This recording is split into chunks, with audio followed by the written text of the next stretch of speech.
compañeras, muchas gracias por apoyarme en esta sesión para hablar sobre legislación educativa.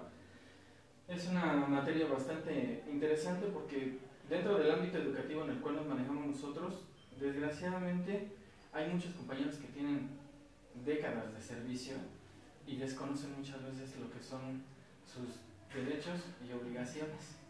Entonces muchas veces tenemos problemas de alguna forma administrativos por el desconocimiento de muchas de las normativas que componen la legislación educativa.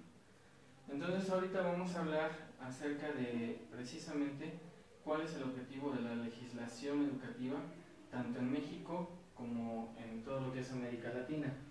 ¿Sale? Para ello me gustaría empezar hablando precisamente de por qué enfocar la cuestión de la legislación a la educación.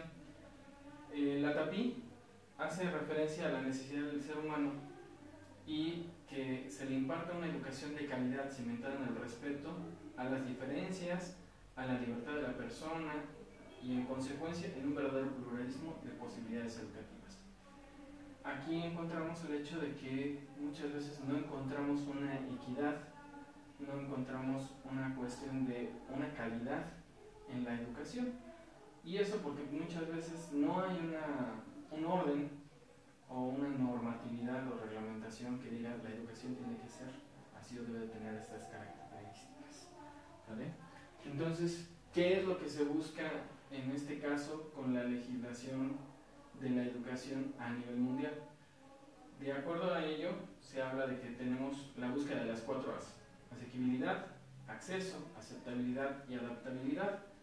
Estas están fundamentadas en las normas del derecho internacional y destacan los mínimos del cumplimiento del derecho educativo. ¿De dónde lo sacamos esto? De las instituciones que rigen la educación a nivel mundial. ¿Sí? Estamos hablando, pues obviamente en este caso, de lo que nos corresponde a nosotros, pues la OCDE, que es la que dicta muchos parámetros, ya que en base a ello reciben el económico de los diferentes países que integran la OCDE, ¿no? Hay países que integran México y América Latina. De ahí, pues algunos indicadores pues, se refieren a las pruebas como la prueba PISA, que es la que refleja quién tiene calidad y quién no la tiene. Y entonces, en base a ello, es lo que les dicta, saben que tienen que hacer ciertas modificaciones en sus leyes de educación para buscar la calidad, etc. Y eso va a nivel de toda América Latina, porque los países de América Latina pues tienen inclusión en la OCDE, ¿no? Principalmente México. ¿Cuáles son algunas de las leyes que en este caso en nuestro país estamos hablando de lo que norma la educación? Empezamos con el artículo 3 de la Constitución. ¿Qué es lo que nos dice? ¿De qué nos habla el artículo 3?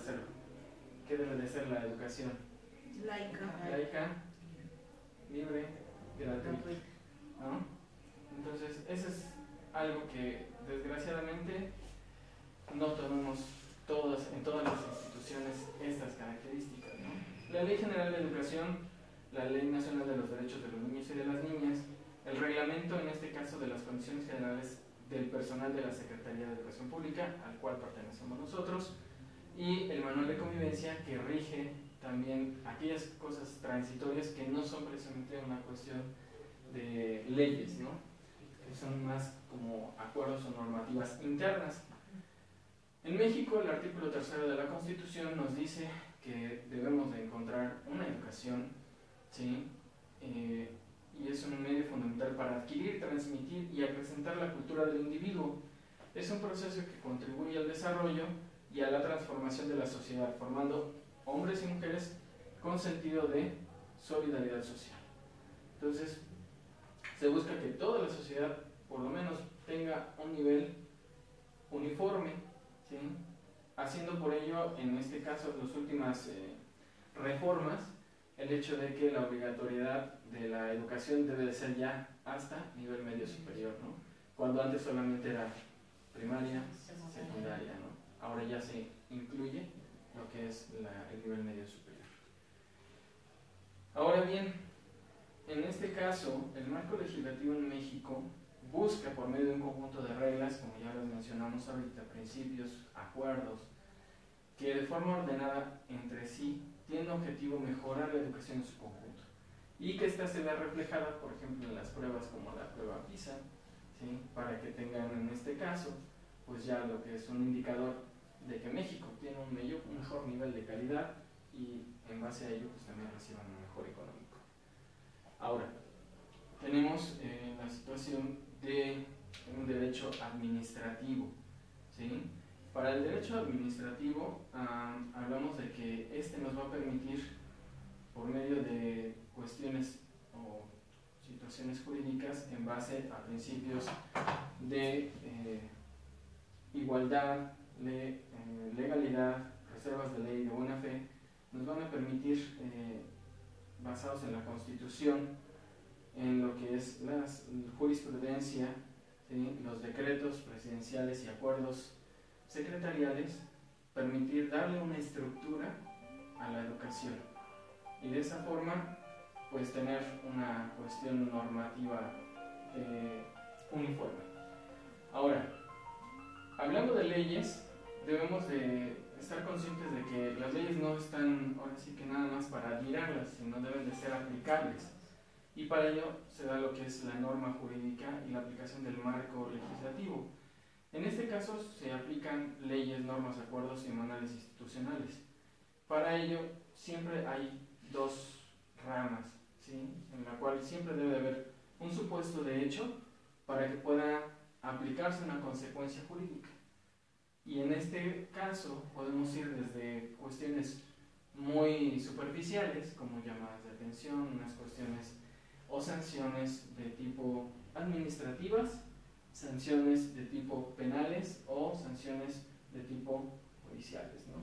Que en este caso pues ya las penales judiciales y ya las civiles, que son ahora sí que un poquito menos severas, ¿no? En la cuestión de los marcos educativos tenemos sanciones en su gran mayoría son de tipo administrativo, ¿sí? Sanciones como lo son llamadas de atención verbales, llamadas de atención por escrito, ¿sí? Se da también lo que es la situación de poder acceder a desde una nota mala en el expediente, oyéndonos hasta el extremo, hasta un cese de funciones, ¿no? Y todo esto aplicado de acuerdo al tipo de acción que se haya realizado para poder aplicar la ley. Sabemos que no todo está escrito, entonces hay veces que comentábamos que hay ciertas lagunas, ¿sí? O ciertos abismos donde no sabemos si aplica o no aplica, si es o no es. Entonces ahí es donde entran muchas situaciones del marco legislativo, ¿no? Donde se puede dar principios de supletoriedad para complementar algunas leyes que no están completamente definidas. Ok. Como conclusión de esta pequeña plática, el propósito de las leyes es uniformar, en este caso, toda la estructura de lo que es el sistema educativo, ya sea público o privado, para poder tanto proteger, informar al docente, en este caso, administrativo o todo el personal que trabaje en educación, sobre cuáles son sus derechos, deberes y responsabilidades. Y en caso de que obviamente no se cumplan con ellos, hacia qué tipo de sanciones se pueden hacer acreedores. Hay leyes que nos rigen a nivel educativo. Hablábamos desde lo que es a nivel constitucional, el artículo 3. De ahí tenemos la Ley General de Educación, tenemos la Ley de los Niños y las Niñas, tenemos ya manuales normativos como el Manual de Convivencia, que ven otros transitorios. Y sanciones como ya las acabamos de mencionar. ¿Sale? Entonces, ¿tienen alguna pregunta sobre qué tenemos que ver o por qué nos interesa conocer este tipo de situaciones a nivel de legislación educativa?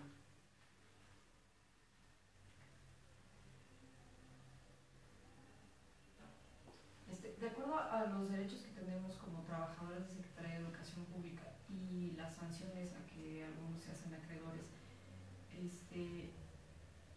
¿es a criterio de qué? O sea, ¿van a ir fundamentadas en qué? ¿En reglamento o se van a ir basadas en todas las leyes, lineamientos, acuerdos y todo lo que mencionamos? ¿O únicamente se va a sancionar por Secretaría de Educación Pública? Fíjate que aquí es una un buen comentario que me haces. ¿Por qué? Porque tenemos aquí la situación de que si queremos ser legales, nuestro patrón o empleador, que es la Secretaría, no podría ser juez y parte. ¿Sí?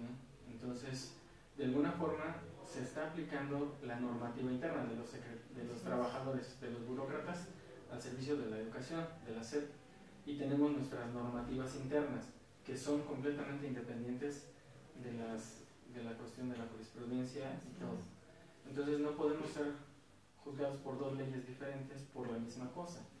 Ahora, se supone que, por ejemplo, hablando de alguna sanción, por ejemplo, yéndonos al extremo de la situación de un cese, estamos hablando de que para que una persona de la Secretaría de Educación pueda ser cesada, no es que la Secretaría pueda decirse, ten tu hoja de cese y ya se acabó nuestra relación laboral, sino tendría que acudirse a un tribunal para que el tribunal determine si procede o no un cese de funciones.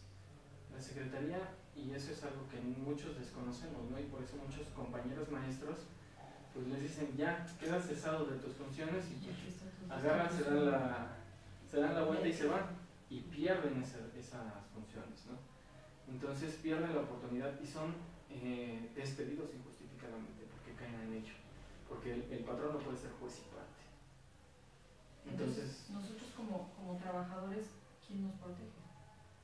Teóricamente debiera de ser la Secretaría del Trabajo, pero cuando hay una cuestión sindical, la Secretaría del Trabajo también se hace a un lado. Entonces estamos también en un abismo legal, ¿no? Donde se puede hacer, desgraciadamente, con el personal, pues muchas injusticias, porque te pueden poner a disposición por una cosa y a veces por miedo no lo haces. Exactamente, tú como ¿no? trabajador por miedo no sabes, no haces o no lo realizas. No sabes, estás desinformado, ¿sí? Estás desprotegido. Desprotegido es lo que... Y la cosa es de que no tenemos una cuestión de un conocimiento de las leyes o normativas internas que nos permita tener el conocimiento de decir, oye, no, párale, ¿no? Acá en la normativa interna dice que tengo derecho a esto, a esto, a esto. Y tú no me puedes despedir porque eres un patrón directo, entonces tiene que ser a través de una tercera instancia.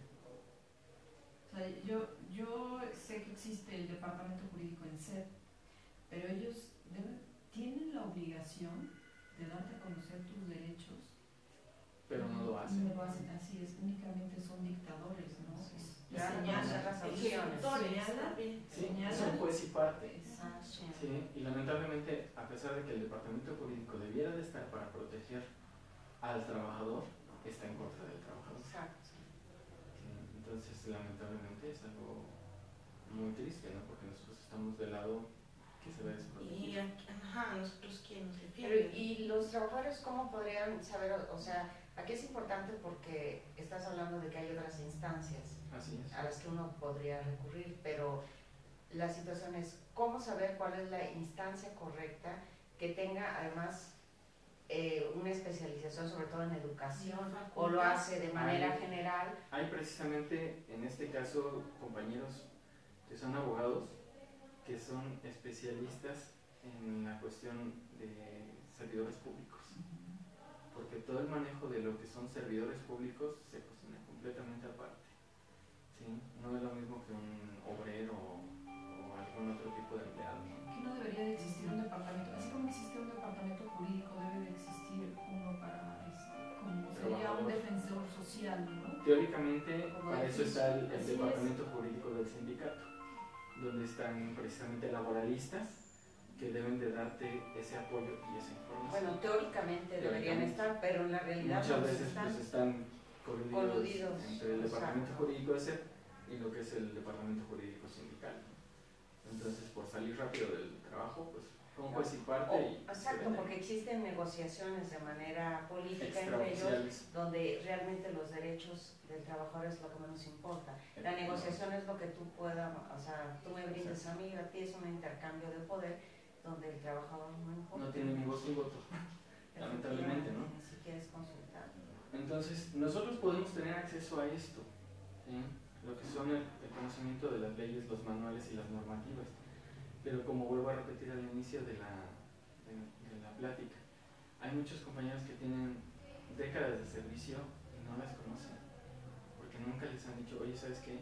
Es que este manual dice lo que puedes o no puedes hacer. Antes teníamos la figura de los maestros, eran todos poderosos, pero actualmente toda figura de autoridad se le ha quitado al docente. Entonces simplemente pasa a ser un empleado más, el cual debe estar sujeto a lo que el patrón diga. Y obviamente al patrón no le conviene decirte cuáles son sus derechos. Así es. Entonces, tienes puras obligaciones. Exacto. Pero no tienes derechos. Entonces ahí es importante que nosotros podemos buscar el conocimiento de las leyes, y como decía Aristóteles, la inteligencia consiste no solo en el conocimiento, sino también en la destreza de aplicar los conocimientos a la práctica.